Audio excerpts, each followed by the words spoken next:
Hello दोस्तों, स्वागत है आपका आज की इस वीडियो में। आप देख रहे हैं स्टूडेंट पॉइंट।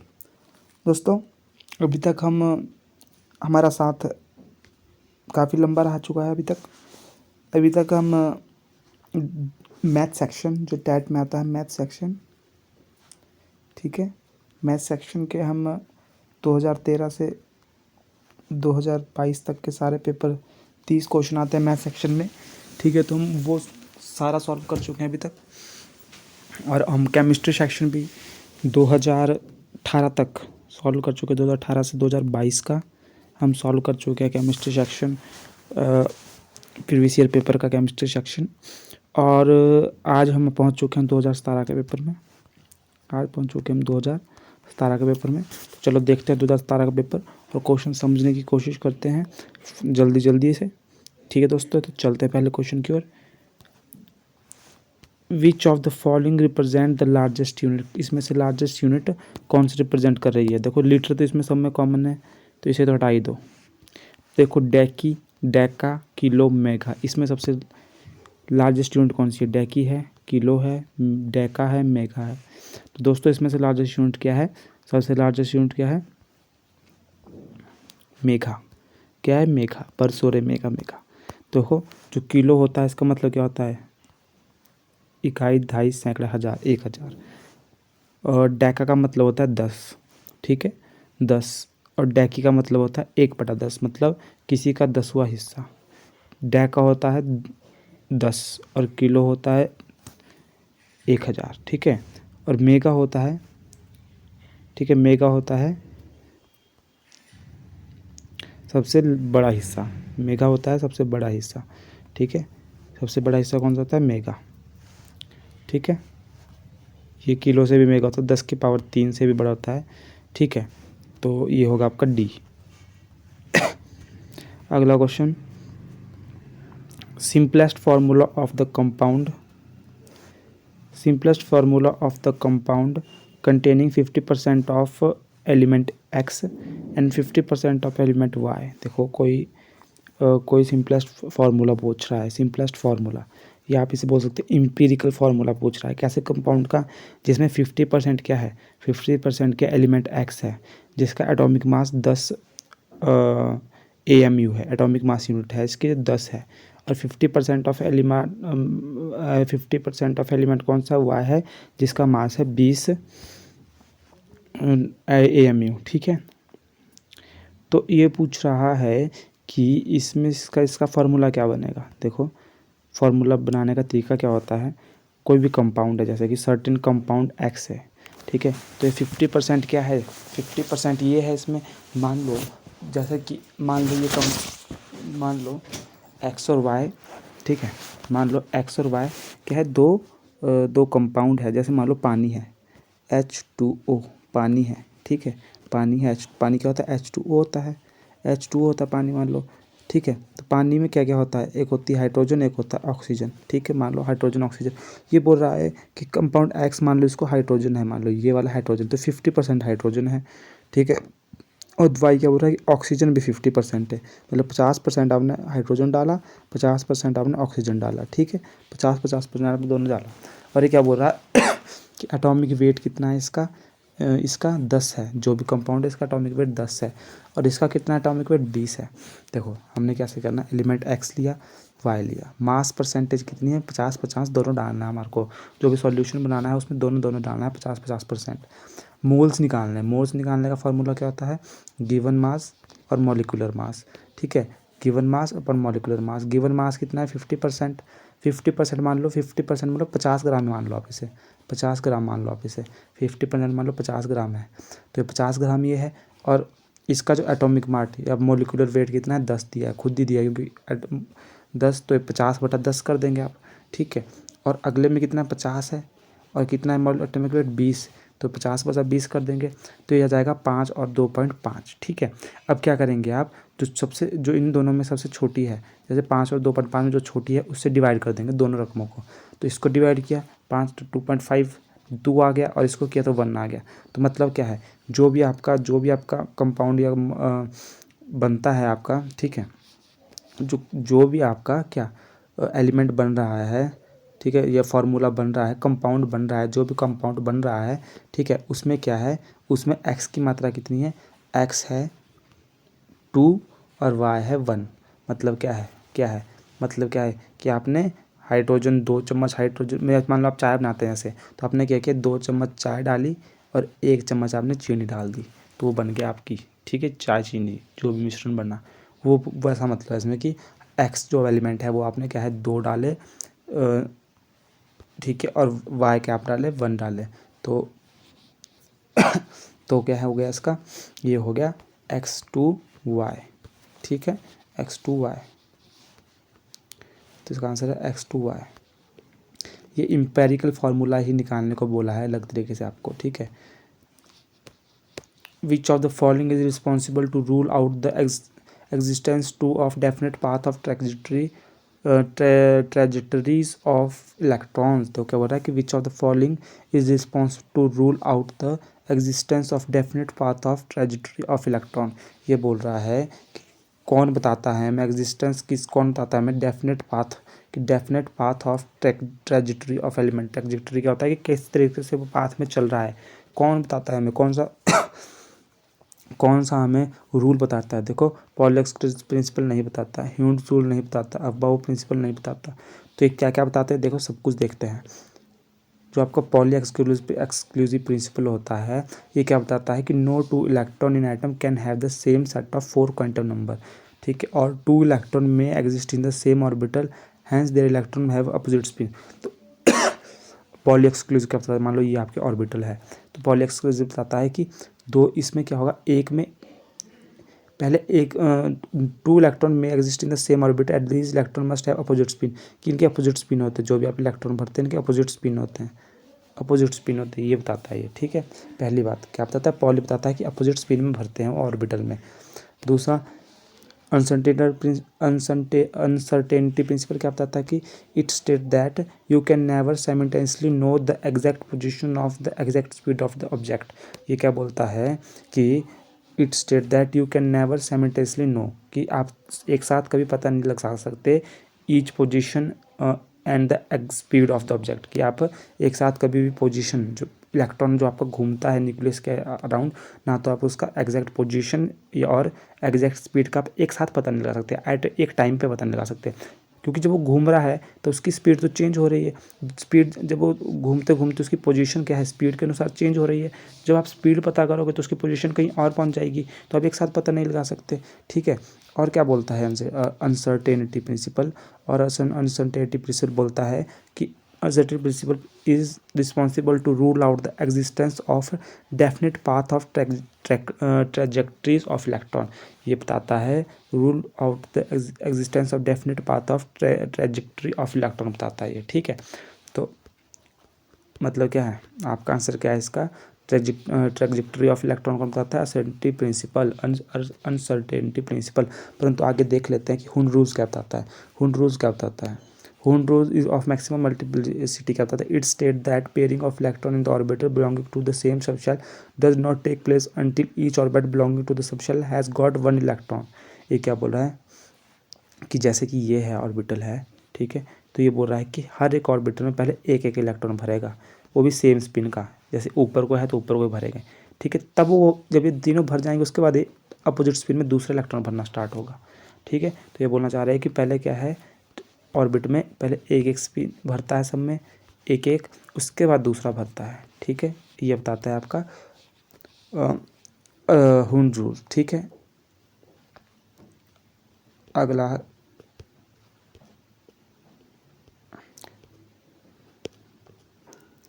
अब बाउ प्रिंसिपल क्या बताता है, अब बाउ प्रिंसिपल बताता है state that electron first occupy the lowest energy orbital to them and enter into higher energy orbital after the lower energy of orbital are filled therefore, ठीक है। तो क्या बोल रहा है कि पहले क्या है, लोअर एनर्जी शेल भरता है, जैसे कि 1s 2s 2p 3s 3p 3d, ठीक है, 4s 4p 4d।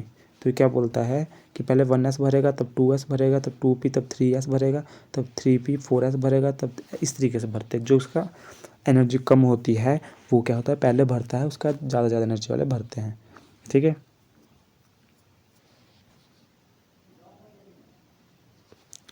तो ये हो गया आपका आंसर। तो इसका आंसर है अनसर्टेनिटी प्रिंसिपल बताता है आपको ट्रैजेक्टरी ऑफ इलेक्ट्रॉन्स। ठीक है, अगला question, which of the following has the maximum spin, maximum following has the maximum spin.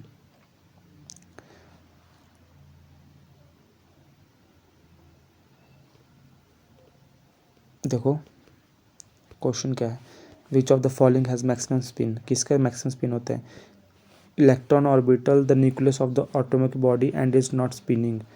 देखो न्यूक्लियस क्या होता है, एक एटॉमिक बॉडी होती है न्यूक्लियस।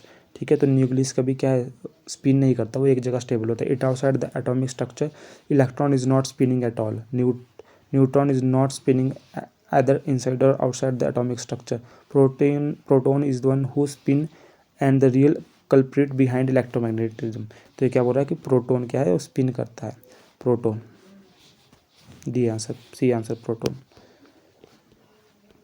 द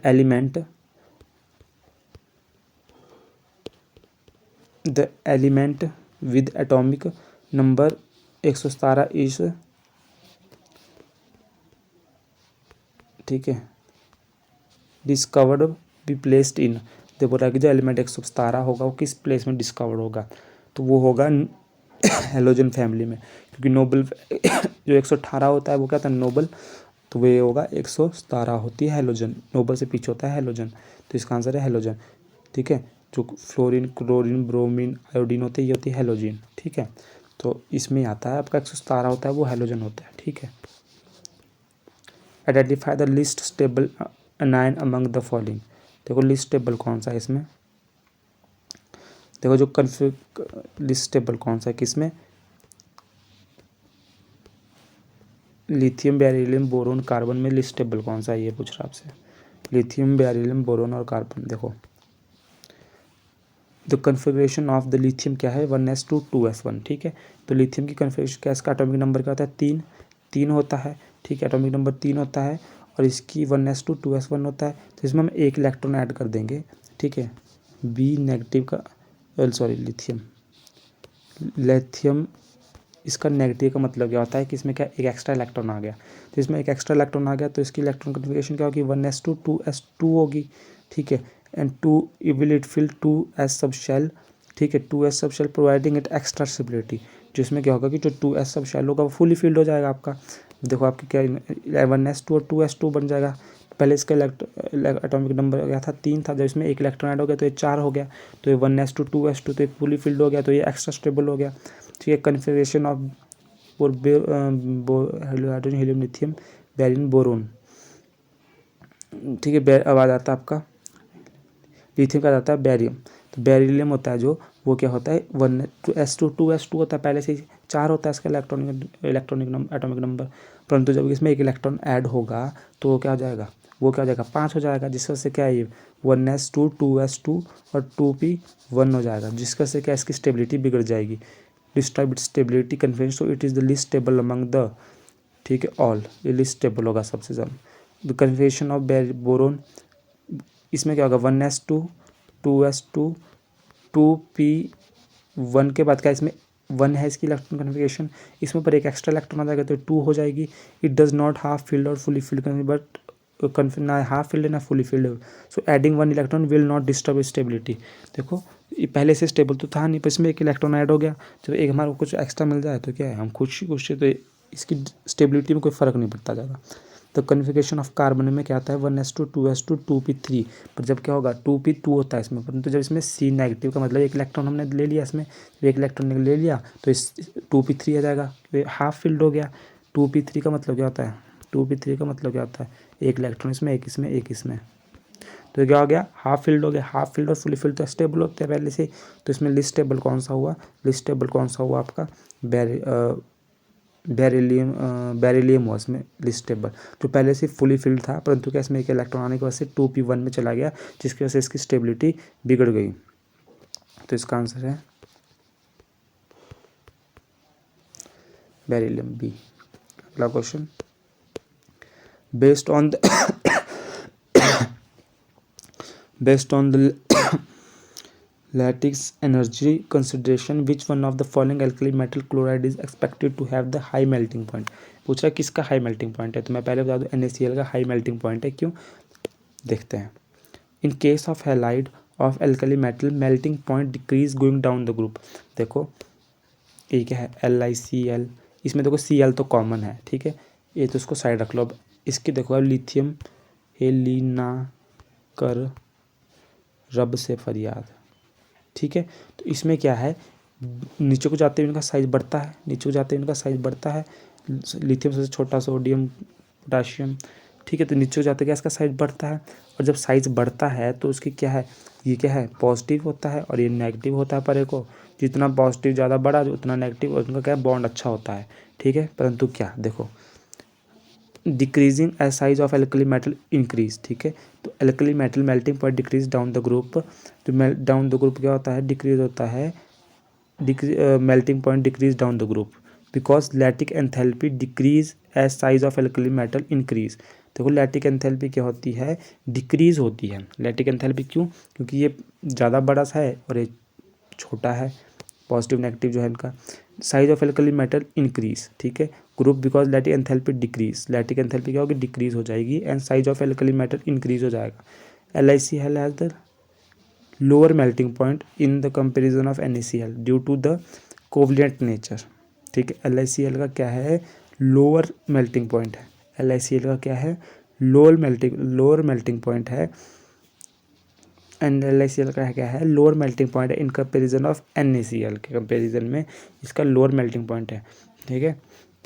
ऐसे होना नहीं चाहिए था, नीचे को जाते हुए क्या है, मेल्टिंग पॉइंट क्या है, मेल्टिंग पॉइंट क्या है, मेल्टिंग पॉइंट क्या है, डिक्रीज होते हैं। तो लिथियम का तो साइज मेल्टिंग पॉइंट ज़्यादा होना चाहिए था। क्यों, क्योंकि इनके आपस में क्या है, जो आपस में क्या है, इनका स्ट्रॉन्ग अट्रैक्शन होनी चाहिए थी LiCl की, क्योंकि Li क्या है, छोटा सा है, और Cl क्या है, बड़ा है, साइज में बड़ा है। और जब ये पॉजिटिव और नेगेटिव का आपस में जब संबंध बनते हैं तो स्ट्रॉन्ग बनते हैं। अगर उनके जो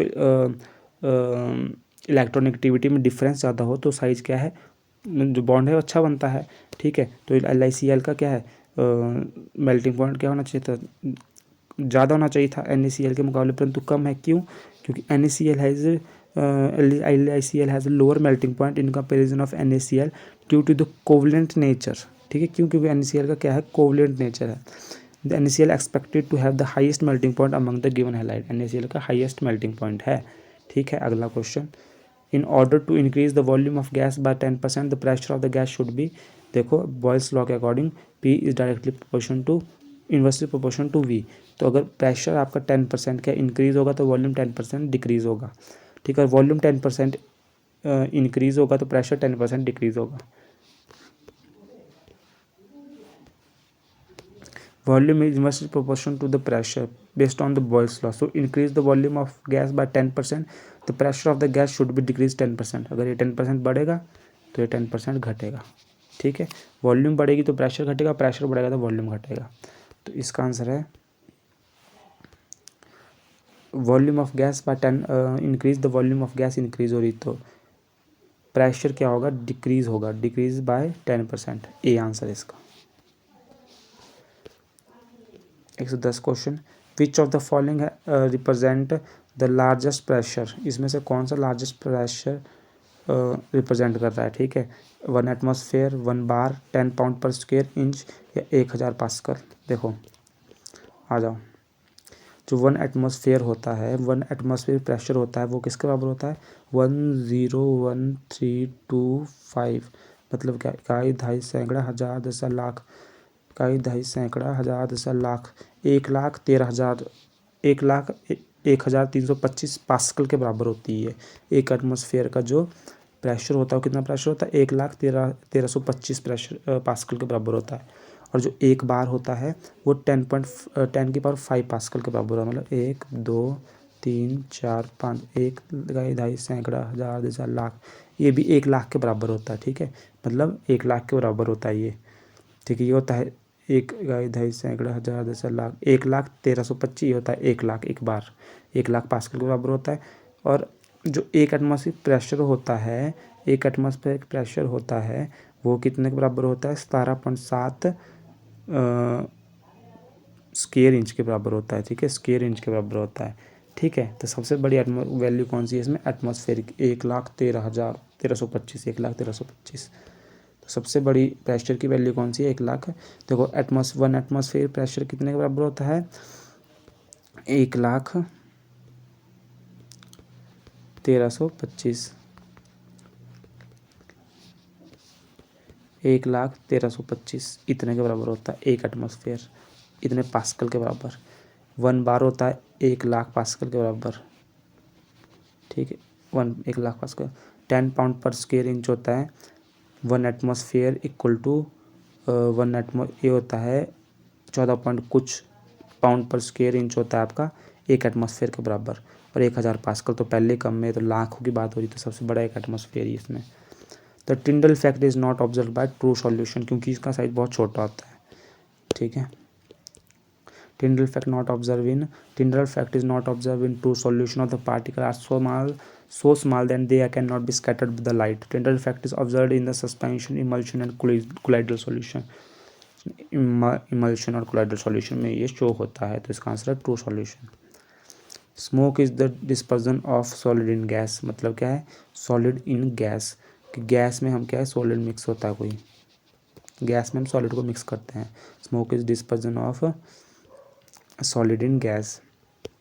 देखो इसमें डिस्पर्जन मीडियम होगा गैस, देखो सॉलिड इन गैस, मतलब क्या है, डिस्पर्जन मीडियम क्या होगा, गैस होगा, मतलब गैस को मान लो हमने एक बिक्कर में लिया, उसमें हम क्या होगा, सॉलिड को डाल देंगे, मतलब गैस में हम सॉलिड को मिलाएंगे, मतलब इसका। एरोजोल होता है ये स्मोक, ठीक है। मिजल्स क्या है, एसोसिएटेड कोलाइड्स है, मिसल्स क्या है, एसोसिएटेड कोलाइड है।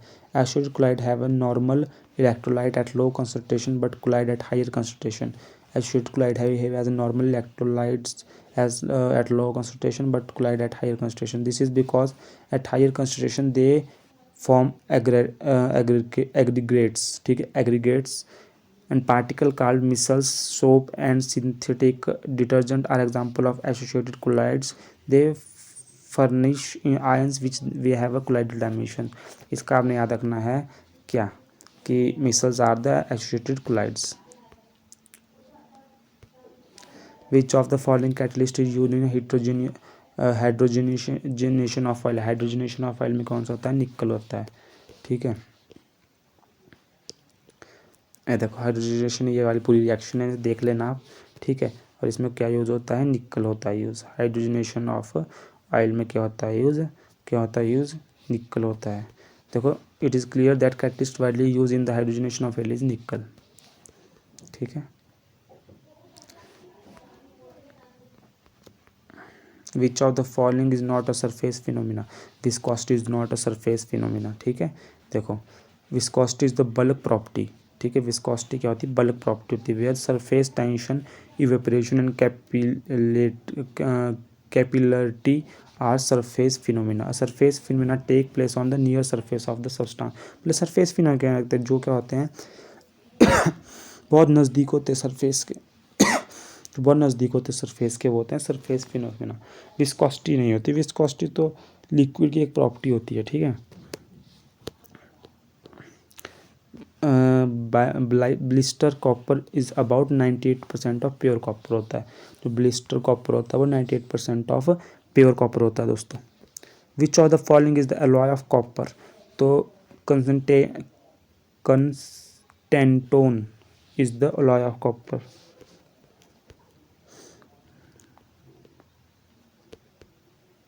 Dead burnt plaster is the CaSO4. Dead burnt plaster is the CaSO4, ठीक है।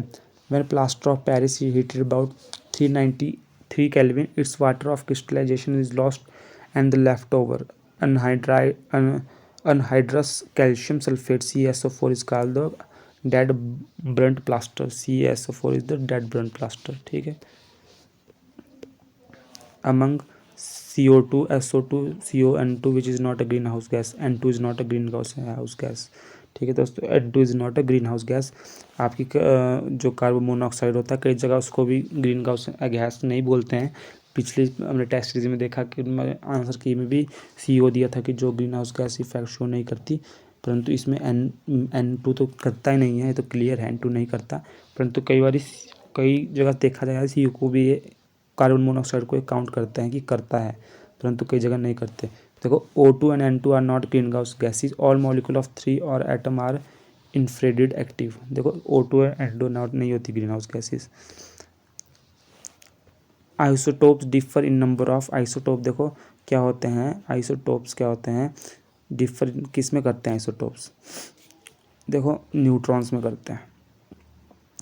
किस में करते हैं, न्यूट्रॉन्स में करते हैं, ठीक है। क्योंकि इनका क्या होता है, एटॉमिक नंबर तो सेम होता है, मास डिफरेंट होता है आइसोटोप्स का। और मास किससे बनता है, प्रोटॉन और न्यूट्रॉन से बनता है मास, ठीक है। और एटॉमिक नंबर किससे बनते हैं, देखो जो एटॉमिक नंबर होते हैं वो क्या होते हैं, प्रोटॉन को ही एटॉमिक नंबर बोलते हैं। मतलब जितने एटॉमिक नंबर हो, क्या किसको बोलेंगे, जितने प्रोटॉन आपके एक इलेक्ट्रॉन में होते हैं वही आपका एटॉमिक नंबर होता है। जैसे लिथियम है, लिथियम का एटॉमिक नंबर 3 है, तो इसका मतलब क्या है, इसमें 3 प्रोटॉन है।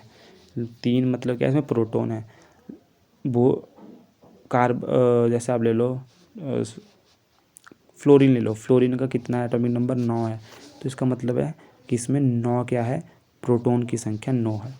और मास कितना होता है, मास होता है, मास का मतलब होता है कि प्रोटॉन प्लस न्यूट्रॉन, प्रोटॉन तो प्लस न्यूट्रॉन। तो आइसोटोप्स क्या होते हैं, देखो आइसोटोप्स क्या होते हैं, आइसोटोप वो होते हैं जिनमें क्या होता है, नंबर तो सेम होता है परंतु मास डिफरेंट होता है।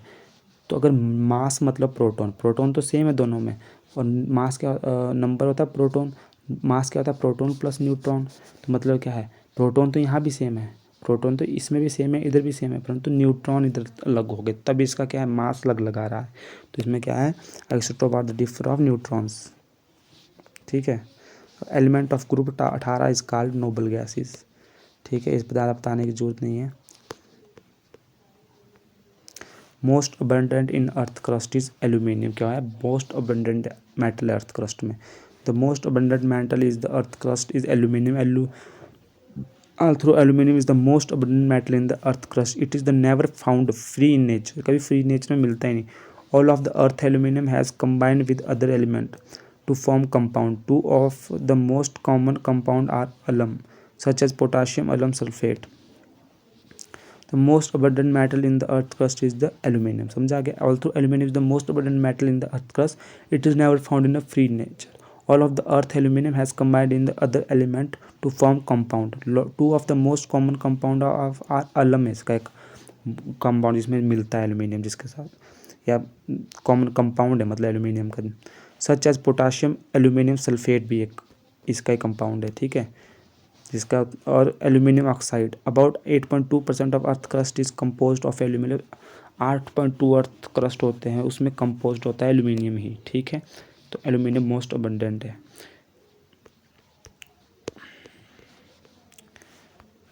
Which aqueous solution CuSO4 is acidic होता है, जो एक्व सॉल्यूशन होता है CuSO4 का वो क्या होता है, एसिडिक होता है, वो क्या होता है, एसिडिक होता है। Which among the following depend upon the temperature, हमेशा ध्यान रखना, मोलैरिटी आपकी डिपेंड करती है टेम्परेचर पे। मोलैरिटी होती है वेट, मोलैरिटी क्या होती है, मोल्स ऑफ सॉल्यूट, मोलैरिटी क्या होती है, moles of solute, moles of solute, moles of solute, mass in KG, mass in KG, या मास इन केजी, इसका मास केजी में होता है ये, ठीक है, ठीक है, मॉलिक्यूलर मास इन केजी या कुछ भी। और मोलैरिटी क्या होता है,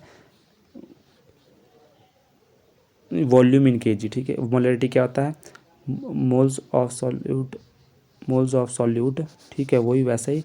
और volume in litre, volume in litre, ये लीटर में होता है, ठीक है। तो ये डिपेंड करता है टेम्परेचर पर, moles in solute and volume in litre, moles of solute in and divide by volume in litre. तो मोलैरिटी होगा इसका। Hardest form of carbon is diamond, ठीक है, हार्डेस्ट फॉर्म क्या होती है कार्बन की, डायमंड है। Which among of the following depend upon the temperature, हो गया।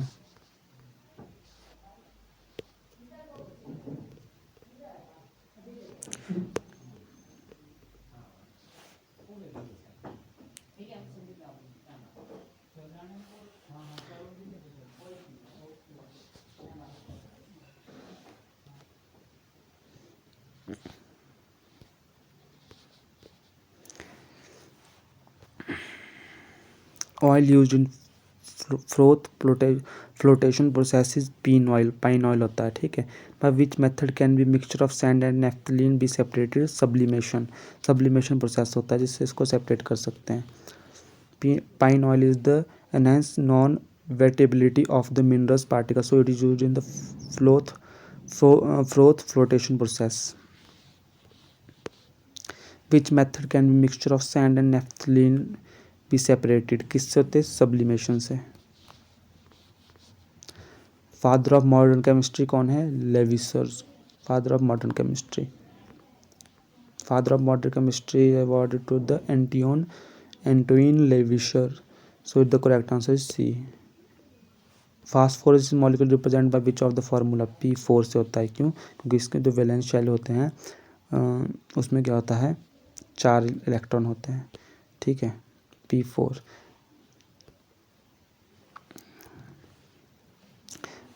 When a chemical bond is formed there is a decrease in, ठीक है, डिक्रीज इन